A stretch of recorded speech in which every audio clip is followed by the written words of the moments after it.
Good, I don't have to do my first step. Machine's off. Remove the O2 or the oxygen sensor. I'm just gonna let that lay here. Wants me to come around and open and close all of the cylinders, confirming that the volumes indicated by the pressure. Essentially, come over here, make sure you have your key. I'm going to open up each cylinder. I'm going to come around. Down here on this bottom row is my cylinder pressure. I'm going to make sure that the nitrous is at 750, the air and the oxygen at 2200. I'm going to come back around and I'm going to close those off.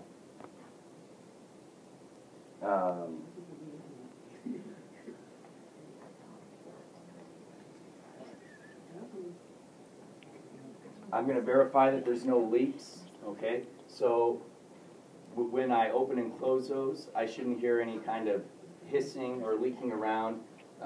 These little O-rings that I was telling you guys about before, I don't. So open everything up, go over to the wall. I'm going to pull all of my hoses out of the wall. So now, all that I have is my cylinders function. Should still be open. Now I'm going to go ahead and turn on my machine. It's going to start booting up. I'm going to open up my O2 and nitrous flow meters, both at 5. So I'll dial both of them up to 5. And I'm going to come around and I'm going to close my oxygen cylinder. Okay? Since I'm impatient, like I said before, I'm going to come around. I'm going to push my O2 flush valve. Pressure within the circuitry of the machine is going to drop down to 0. As that's happening, I'm watching my floats. I'm going to see that the nitrous float drops all the way down first, and then that the oxygen float drops right after that. And then my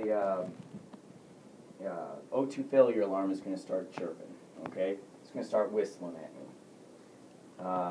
I don't like the sound of the O2 failure alarm too great, so I'm going to stop that immediately by coming back to the wall and plugging in my oxygen back into the wall.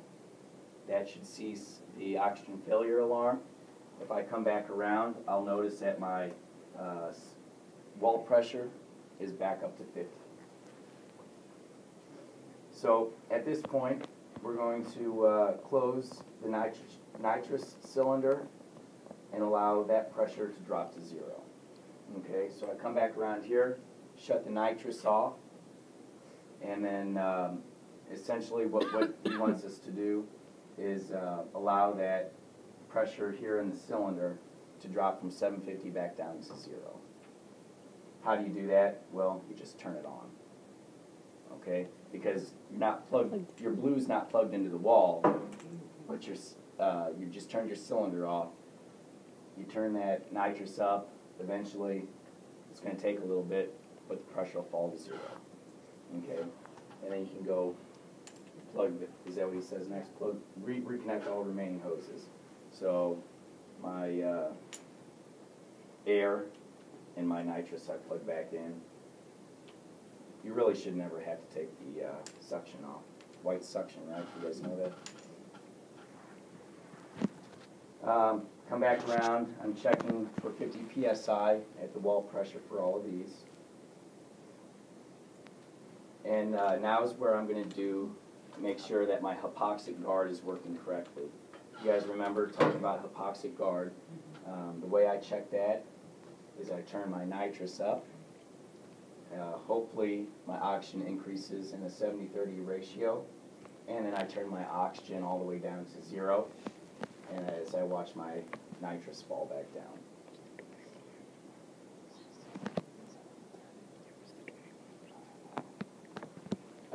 This is the point where he wants you to go ahead and hit O2 cal. Okay, so my sensor's still hanging there to room air. All I have to do is press calibrate.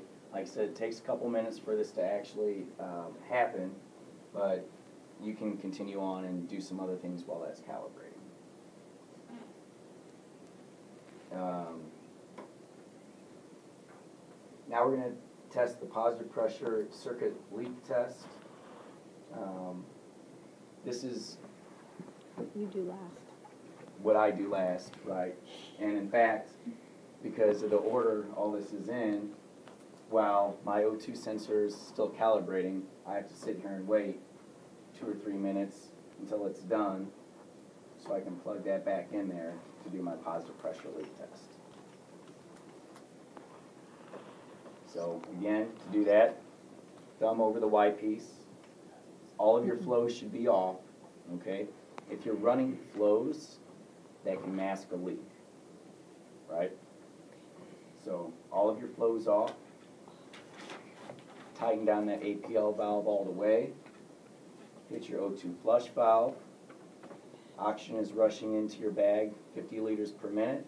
It's going to start blowing up. You're going to be watching your gauge, 20 up to 30. Stop around, let your loose of the button around 30 psi, and then take your hand, give it a squeeze. Watch that needle rise up to about 40 to 50. You'll hold that squeeze there. Circuit should hold pressure. That needle should stay steady. Okay? If you're seeing that needle start to go down like that, that's indicating that there's a leak somewhere. So that needle should hold steady between 40 and 50. Once I've done that for about 10 to 15 seconds, go ahead and open that APL valve. Now some people will just take their thumb off of the Y piece there. The system empties out of the Y piece and they call it done. The reason I empty through the scavenger is because if I just take my thumb off, I'll forget that my APL valve's still locked down, and then when I go to induce somebody, I have this all the way closed, which is not what I want. So that's why I leave that open.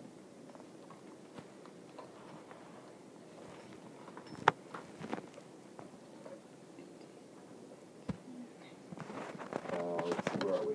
4. Yep, 4. All right. So confirm proper functioning of the scavenger interface valve.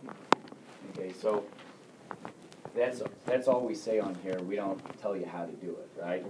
Well, the reason we probably don't tell you how to do it is because we don't know whether you're working with a open system or a closed system. Fortunately, because it's easier for us, we're working with an open system here. Okay?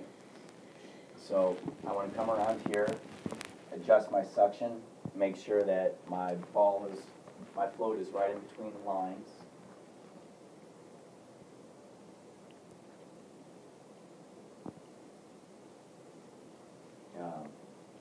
That's really all it says about doing the scavenger test. But just make sure that your suction's hooked up to the wall, you've got suction, and that you adjust your ball so that it's in between the lines there, on the float in between the lines. It'd be a little bit more complicated if we were working with a closed system, because that's where we have the bag with the unidirectional valves, and we have to test for those unidirectional valves, right?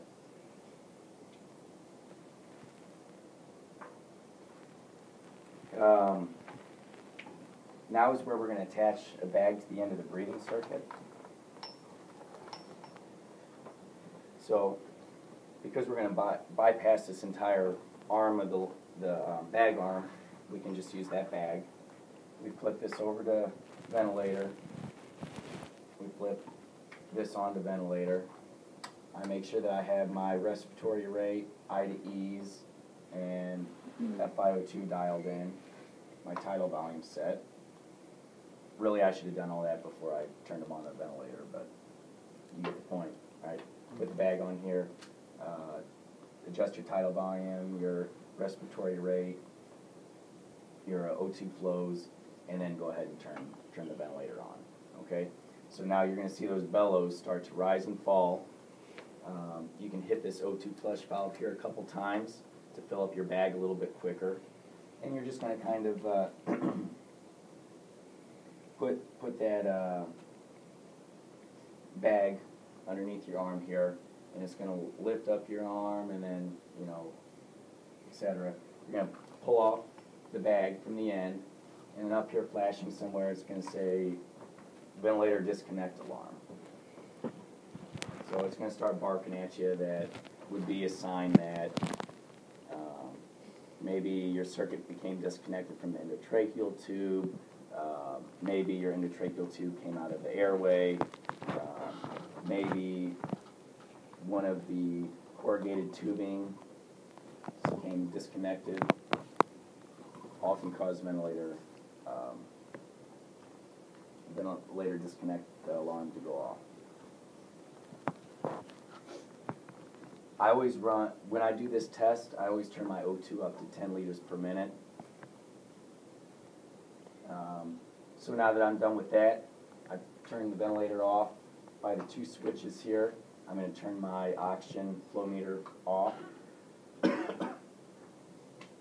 Return all my settings to 0. Don't ask me why, but if I were to mistakenly, or if I were to accidentally turn the vent on, I'd hope, or if I were to turn the vent on, I would hope that I had some type of ventilations dialed in there, because I could forget to maybe do that, right? Mm-hmm. Maybe for a minute, not for long, but he says turn it back to 0, so turn it back to 0. Like I said, this is going to be in front of you guys the whole time. You're going to be able to read it.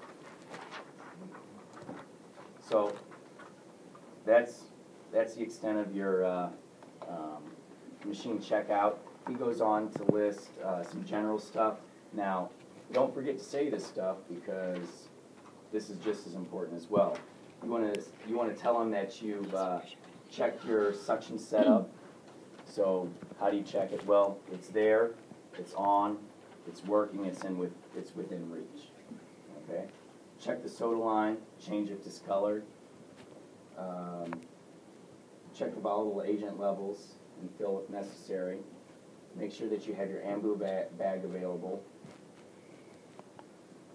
And here in the note he says, if the circuit is breached for any reason, reconfirm positive pressure leak test. So he does say that, but to me, instead of doing it twice, I'd rather just do it once and make sure it's the last thing I do. That's my shortcut. Works for me.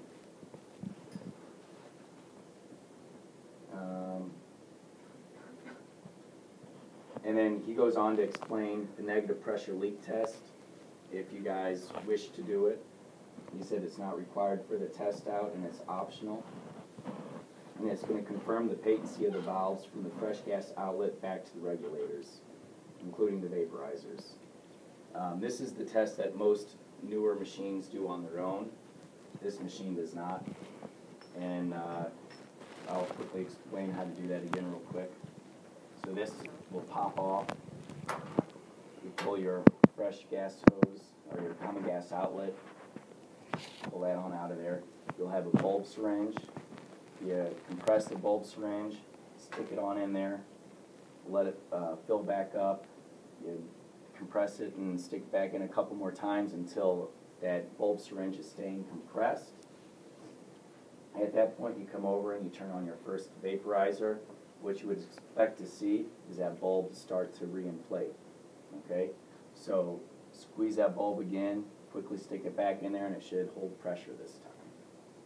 It's holding pressure, so now I can close my first vaporizer, come over to the second vaporizer, open that up. Again, you would expect that bulb to reinflate. Hurry up, come back over here, compress it, stick it on back in there real quick, and now I would expect that bulb to hold the negative pressure, right? Close that vaporizer, pull out my bulb syringe, and put my common gas outlet back in place. The end.